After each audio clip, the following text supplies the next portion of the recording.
welcome back. And if you are new, I am Carrie from Carrie's Culinary Crafts. Here on Carrie's Culinary Crafts, we talk all things food. And today we're going to go ahead and do a Cantry tour, which is my canning pantry.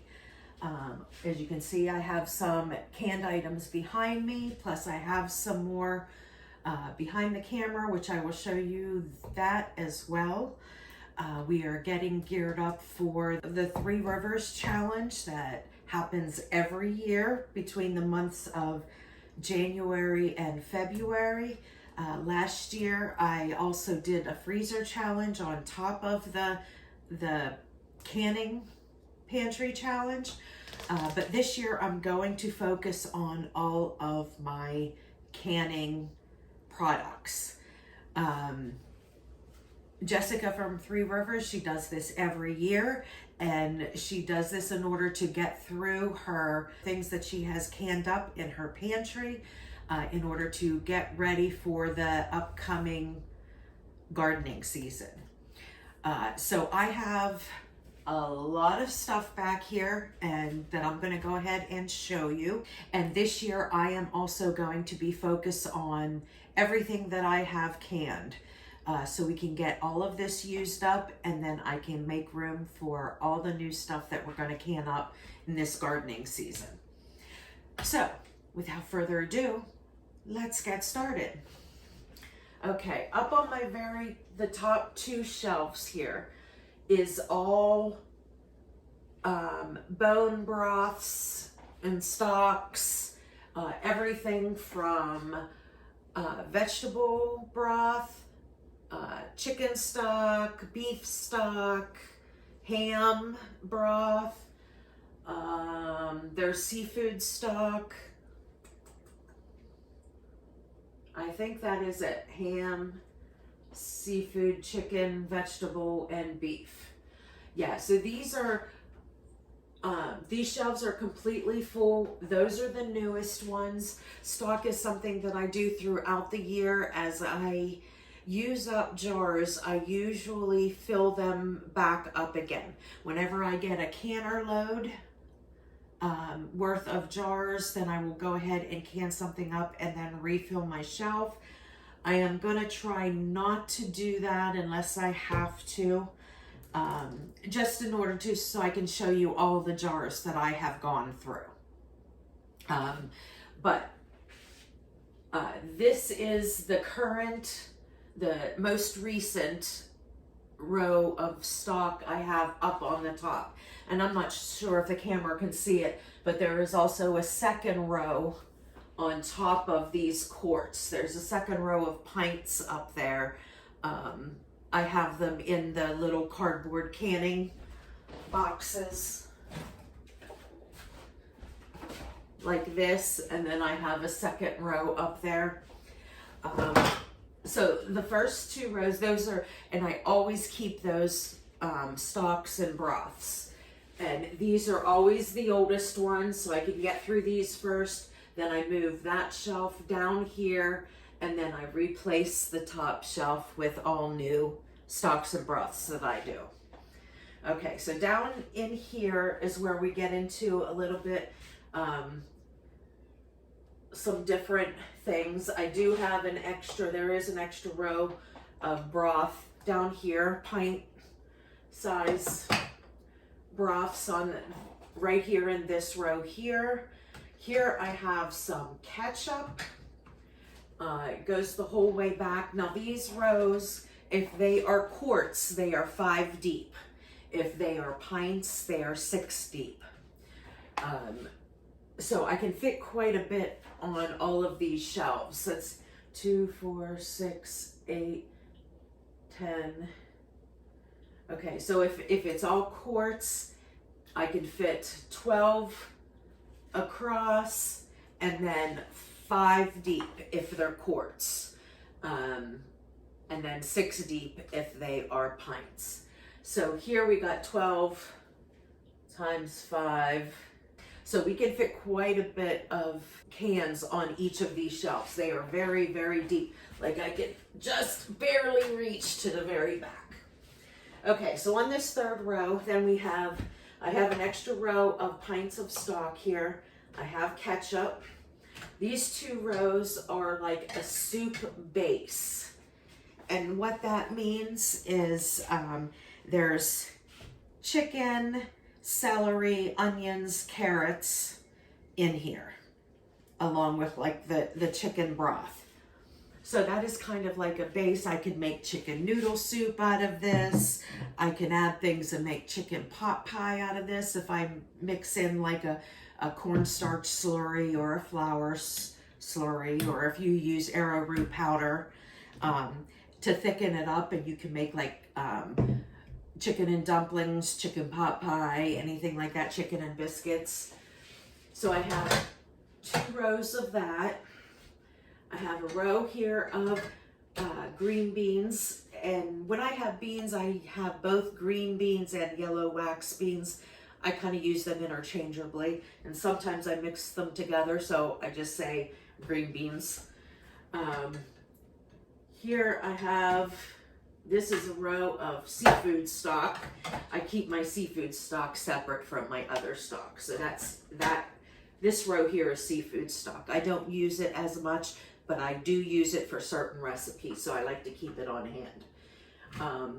Here is a row of roasted red peppers. 6 deep of roasted red peppers. Now here I have some marinated peppers. They are mixed peppers. If you can see that, there are sweet peppers and hot peppers, all different kinds of peppers, all mixed together, and they are in a marinade. I have 2 rows of cowboy candy. I have tons of cowboy candy, so we'll be seeing that kind of all over the place. Excuse me. So I have 2 rows of cowboy candy, and this right here is pepper relish. I have 2 rows of pepper relish here. Here are 2 more rows of cowboy candy. Here is a row of carrots. Here is a row of tomato juice. Here is some pickled vegetables. There are green beans, there are carrots, there's onions, just a little mix of several pickled vegetables. And then I have some, the rest of them, the whole way back, is all this pickled coleslaw. It's wonderful as like a side for something if you want to have some type of a salad but not have your standard tossed salad, or like on fish tacos or something like that. Now this is vinegar based, but if you want to mix it with mayonnaise after you open it, you certainly can, or you can keep it the vinegar base. Here I have spicy pickled cauliflower. I have a whole row of this because I absolutely love spicy cauliflower. So that is what this is. Spicy pickled cauliflower. Then I have a row here of whole banana peppers. I like to use these to, I keep some of them whole so I can stuff them with sausage. I love to stuff them with sausage and then cover them with cheese. My husband and I both love that. So this whole row here is whole banana peppers. I have a row here of pickled beets. Here is another row of, these are mixed pickled veggies. Most of these are peppers in here, but there's also some onions and some carrots in there. So a row of other miscellaneous pickled vegetables. I have some dill pickles, and I have like all different kinds. I have spears, I have chips, I have whole pickles, all different kinds of dill pickles. This row is Sloppy Joe. This is the Sloppy Joe mix. This is the mix like manwich. It does not have the meat in it. You certainly can make it with the meat in it, and I will do that the next time that I have to do Sloppy Joe. But this is just the actual sauce part of it. Kind of like, you know, when you buy like manwich in the store and then you just dump it into your ground meat. That's basically what this is, but I roasted the vegetables and then blended them up and made my own Sloppy Joe mix. Here is a row of ham and bean soup or ham and cabbage. They are both in here. Ham and bean, ham and cabbage soup. Okay, down on these bottom two shelves, things are kind of mixed all together because once I start getting holes, I start filling them with like back stock that I have. So this front row here is mostly different than what's behind it. So this front row, I have beets, I have banana peppers, there's some more roasted red peppers, dill pickles, pickled jalapenos, dill pickles. These here are whole tomatoes. In the front here, these are whole tomatoes. And then I have some quarts back here. Some are whole tomatoes, some are diced tomatoes in quarts. So then back here, I have a whole bunch of relishes. These are all, I have one case, so that would be 12, of zucchini relish. I really love zucchini relish. If you've never had zucchini relish, you should really try it. I use it in place of regular relish. Because usually if you're growing zucchini in your garden, you have tons of zucchini. And this is a good thing to do when you have an abundance all at once, is to go ahead and make some zucchini relish. Okay. And then here, all of these quarts here, these are all salsas down here. There's spicy salsa, medium salsa. That's what all of that is. Then down on the bottom shelf, we have more peppers. Can you guys see down there? I'm not sure you can. Let me move the camera here a second. Okay, so this bottom row here, this is all peppers. There's all different kinds. There's jalapenos, there's banana peppers, 2 rows of banana peppers. Here is a row of barbecue sauce, quarts of barbecue sauce, some pint of diced tomatoes. There's another pint of diced tomatoes. And here we have 3 rows of quarts plus this 1 pint, 4 rows of quarts and 1 pint of green beans and yellow wax beans. Now over here, I have 2 full rows, so there's 10 left of all different kinds of beans. This is all that I have left, so I will be needing to can up some beans pretty soon. In here we have some pinto beans, black beans, great northern beans. We have chickpeas, kidney beans. So I have 2 rows of that. So I only have like 10 quarts left of beans. So I will need to go ahead and make some of those this winter season. Now down the bottom here in my 5 and 6 gallon buckets, I have, this here is where I keep my dry cat food. This holds 60 pounds of cat food, so I can fit 2 of those giant 30-pound bags of cat food into that container. This 6 gallon bucket is a bucket of oats. I keep this down here. This has the gamma lid on it, so I can easily get into it. Here is a 5 gallon bucket of raw sugar. And then here is a 6-gallon bucket of flour back here. Now these are things that I get into often, which is why I keep them here. Just because I replenish all of my daily containers with these items here. Okay, so I'm gonna flip the camera around now. Oh, no, I guess I gotta show you this. Okay, this is what I kind of call my syrup and jam shelf, although there's a couple small jars of beets on here as well. But a lot of this is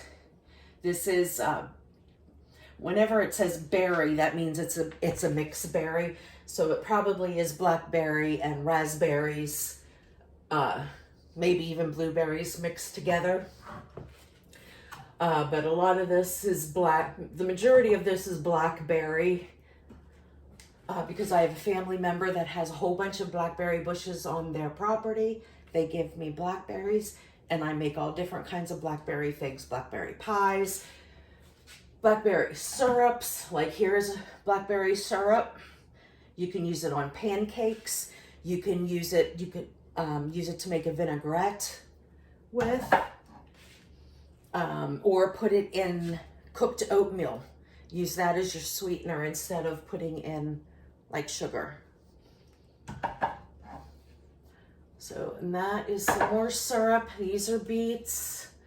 There's some jam. Oh, here's some grape jelly. Here's some syrup.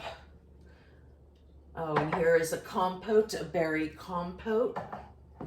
There's beets, berry syrup, beets, and that is a jalapeno jelly, which I think that might be my last one, so I might have to make some of that. Okay, so I'm gonna flip the camera around and we're gonna go through the other canning products that I have in my cupboards back. Okay, so in this corner cabinet here, this is where I keep all my tomato sauce. These are quarts of like marinara sauce, spaghetti sauce, is what is in these two shelves here. That top shelf, the pints, those are my pizza sauces that I make. And that is all that I keep in this cabinet. So if I need any type of marinara sauce, pizza sauce, this is where I go for it. Miscellaneous overflow cabinet. This is all ketchup here. These are potatoes. Those two are grape jelly. This is all cowboy candy. This is some hot sauce. This is all cherry pie filling. And I've got some canned peaches. And then up top here, I think these are syrups. Yeah, there's some more berry syrups. And that's peach syrup. Peaches and peach syrup. Peach syrup. There's some more berry syrups. This is apple butter and the rest. There's a caramel up there. And these are berry sauces. And then the rest of that over there is apple butter, peach butter, pear butter. All the different butters are up the top there. So that is what is in this cabinet. And let's go show you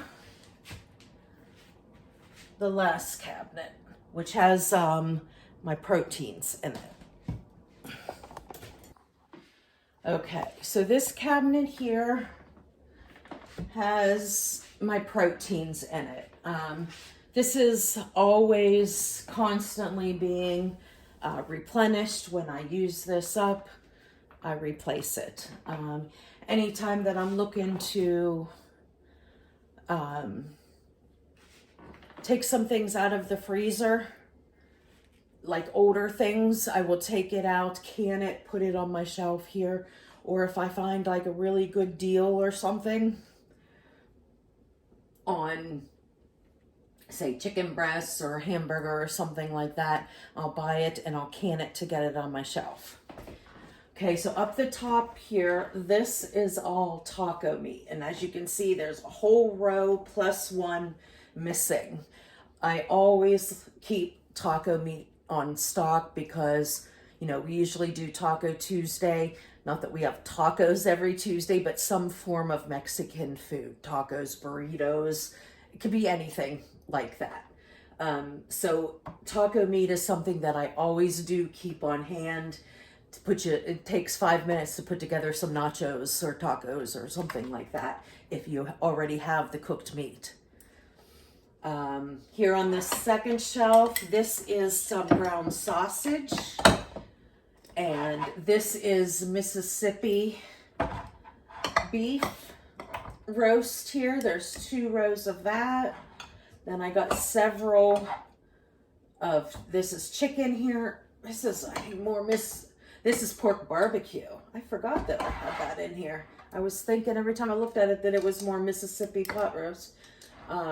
But this is pork barbecue. It's chicken. This is pork.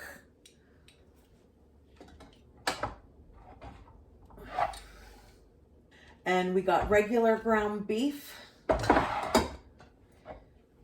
And we got 2 quarts of ham there. This is sausage links. I personally will not do this again. I don't care for it. The texture is just a little bit funny for me. It's kind of like rubbery or something.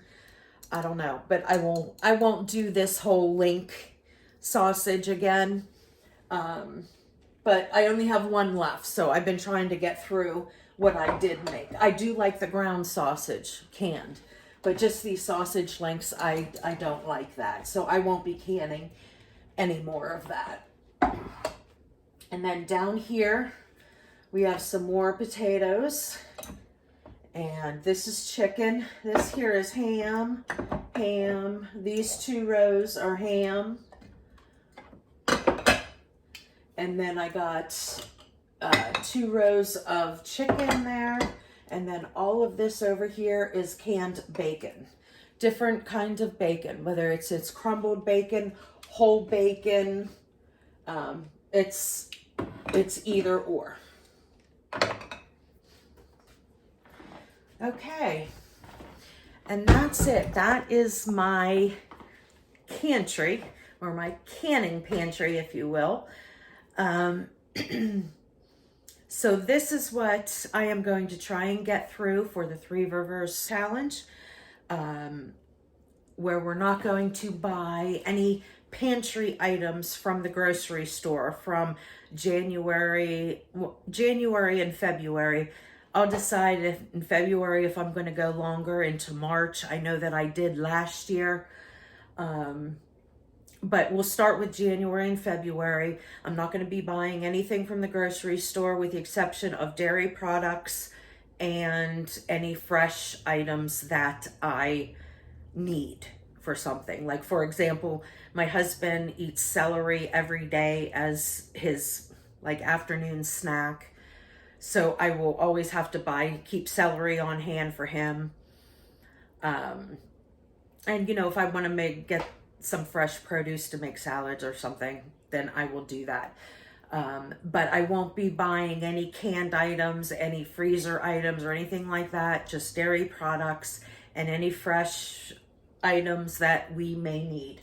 Or if, something comes up and I need to make a special dinner for something or somebody, a family or something like that, that isn't counted in the challenge. But the whole point of this is to try and get through as much of the items that I have in my canning pantry, so we can empty those jars and get ready for the next season.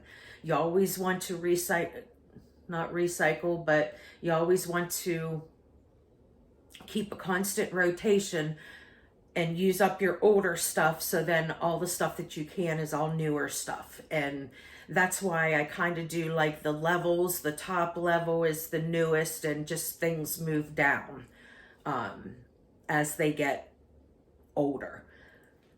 So, and that is it. And let me know if you also are doing the Three Rivers Challenge.